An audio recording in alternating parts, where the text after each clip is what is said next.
first question we have for you is, you mentioned you create content on TikTok and Instagram. How did you get started with that, and what sort of content do you create for those platforms? Sure. So really, I just kind of fell into it by mistake. Because long story short, I went to another university for just a semester, and I was studying there at Gallaudet, actually. So I wanted to keep in contact with some friends that I made there. And TikTok at the time seemed really popular on campus. So at first I was like, a little resistant to it because it was just outside my age group. So I felt, again, wasn't sure. But when the semester started, I wanted to keep in contact with my friends. So I thought, okay, I downloaded it, would comment on their videos, just to keep in touch. And I didn't expect to make any content. And then I was looking at different videos and I realized that not many of the videos that people made were accessible. There were no captions at the time. And there were a few deaf creators there, but not a lot. So I thought, oh, okay, I have some hearing privilege, so I can maybe use that to make more videos that are accessible. And I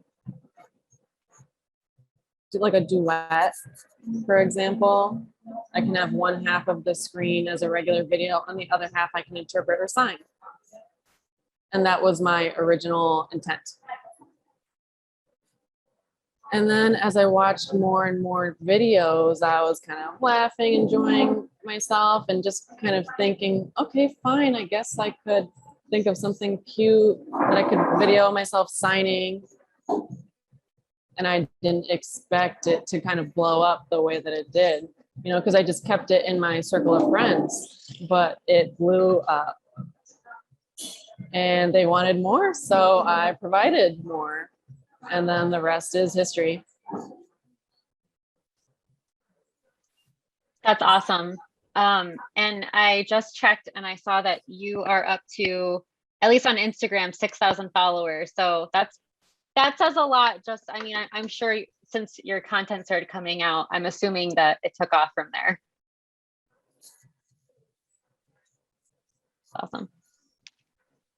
Yeah, and I'm still shocked every day. And oftentimes when I go to work, some of the customers will come up and they'll say, I recognize you from Instagram, or I recognize you from TikTok. And I'm like, I'm at work. But thank you. And I'm always just try to be humble. Do you feel like your background in graphic design gives you a bit of an edge creating content for social media? And do you have any advice for people who want to gain a following? Sure. So my background with graphic design has definitely influenced my approach to social media, of course. I want things to look nice. But really, my true motivation for how I approach everything, or maybe different projects as far as aesthetics, maybe not so much. So for example, my priorities is accessibility. So I really want to make sure that if I add captions, that they're in the proper place, that it can be easy to see, good contrast, maybe not blocking my signing, for example. And just making sure if I'm using a lot of flashing lights or something, or different effects, I try to make sure that I add warnings ahead of time that there will be flashing lights for some people that can be sensitive to those kinds of things. Because I want to make sure that I give respect to those people and their needs as well. maybe less graphic design and more about access. And what's it called?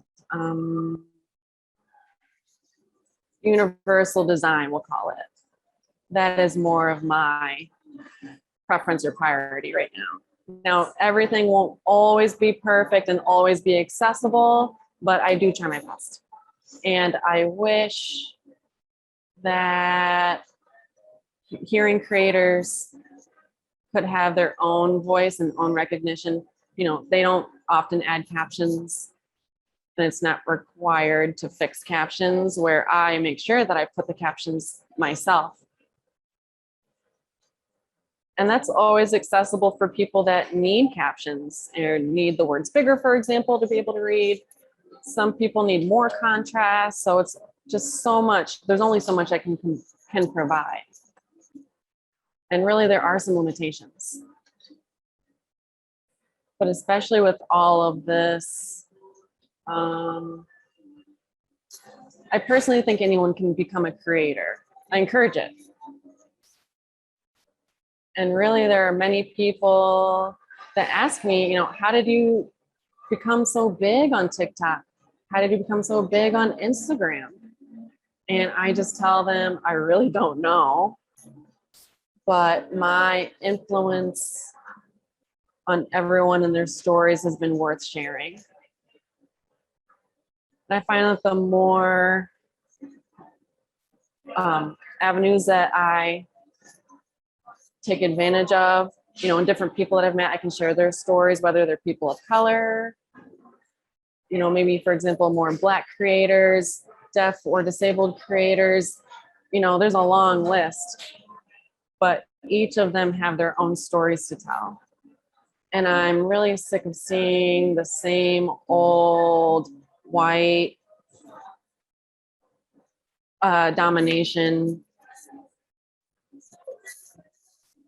you know, male, cis white, that kind of example, or maybe people of color, Black stories that they have, but that maybe they feel that they have to adjust their own stories to match other people's expectations.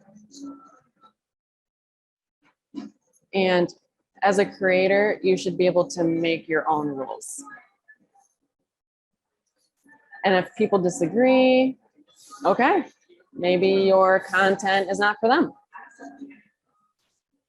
But I always tell myself, if one deaf person or one biracial person or one queer person feels or sees my video and benefits from it, then it's worth it. 100% worth it. Sorry, long answer for that question, but that. So that actually sparked a couple of things in my mind. First of all, you mentioned that you really aren't sure how you became kind of, you know, like known overnight and how your videos started doing so well. Personally, I would say that I've watched your videos and your personality, you know, people who get big, they're usually referred to as like this personality. And it really is a personality. You are a personality. You have a lot of personality. And I think that translates both in the deaf and the hearing communities. You know, even just for me watching you, even though you're signing, which is not something I see every day, I can still, what you're saying in your captions, it still translates because you're very expressive. You put a lot of personality and you know, and kind of flair in what you're saying. And so I think you really are, you know, you're a storyteller. And so I think that's what intrigues people to watch you again. And so when I see you post more content, I'm like, oh boy, what did Phelan post today? Like, I'm really curious. And you know, and it's really great. And then the second thing, because I know you just said a lot. The second thing was designing for accessibility purposes. Something since working at RIT as a designer, which I've never had to do this before, but I am now designing with deaf people in mind, because RIT has a large deaf population. And so even just creating menu boards for the restaurants on campus, my boss has sent me things back that I've designed, and she's like, can you number these, ingredients for the subs list or whatever? So so our deaf students can sign like at least a number, since they can't speak, so they don't have to hold their phone up all the time.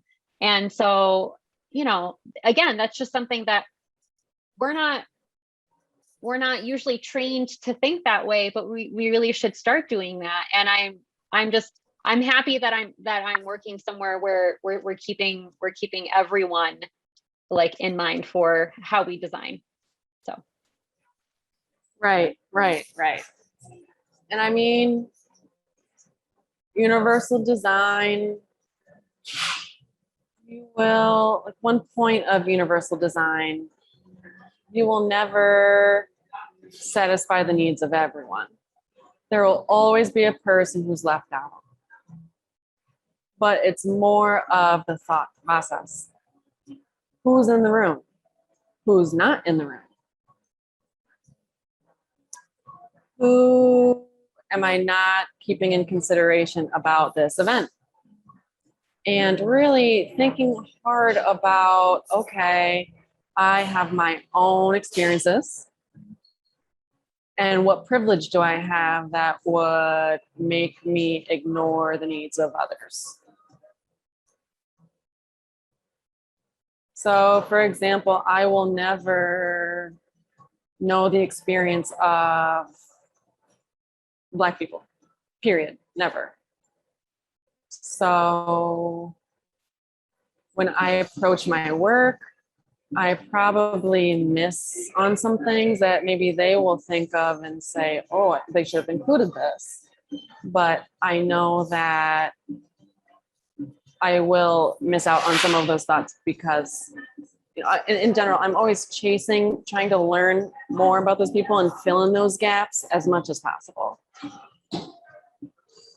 And one big thing that I don't see often with creators is owning up to mistakes.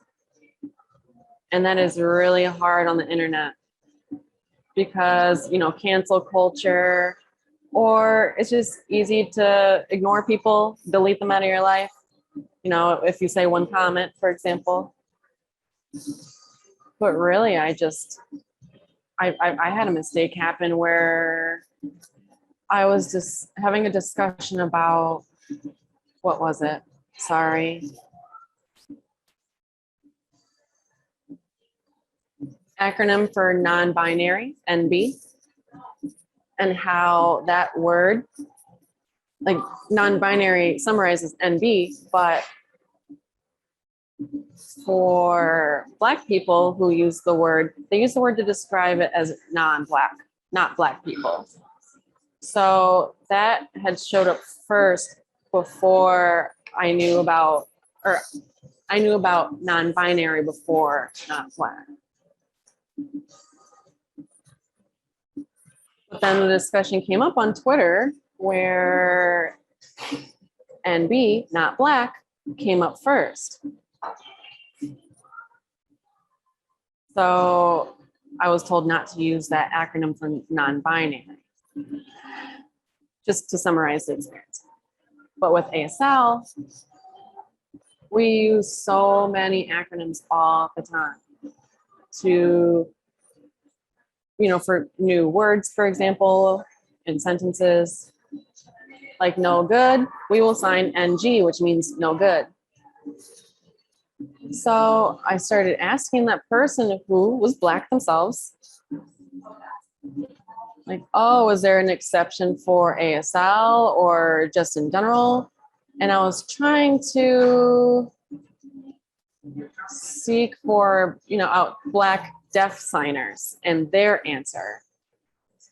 And that person, who themselves was hearing, maybe hard of hearing, they didn't sign, but they said, no, it'll be NB, which means not Black, period. Doesn't matter the language involved.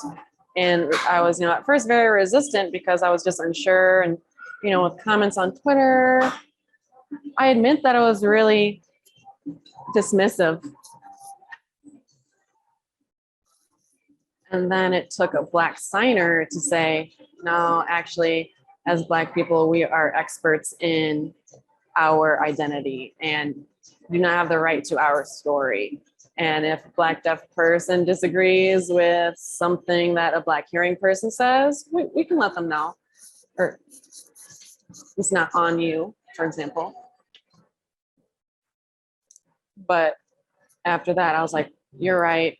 So now instead of deleting those tweets, I said, you know what? I'm going to leave them there. I will say that I'm sorry and that I won't make excuses. It's my fault. And I'm not trying to say, yay me, and, add to my ego. But there's something to be said that I was wrong. And I appreciate learning from my mistakes. And I think when you have an audience that you're responsible for admitting your faults. Because it's easy to look at a person and say, oh, wow, they have a big following. They have so many followers. They're perfect. No, we are all human. And the more we realize that, the more that we can grow together. For sure. I did see that on social media and I thought that was very big of you. So yeah, we don't, especially with like this past election, there were so many things that like kind of sprung up to that, people were just very unapologetic and saying things that were just, like dismissive and not trying to learn with an open mind.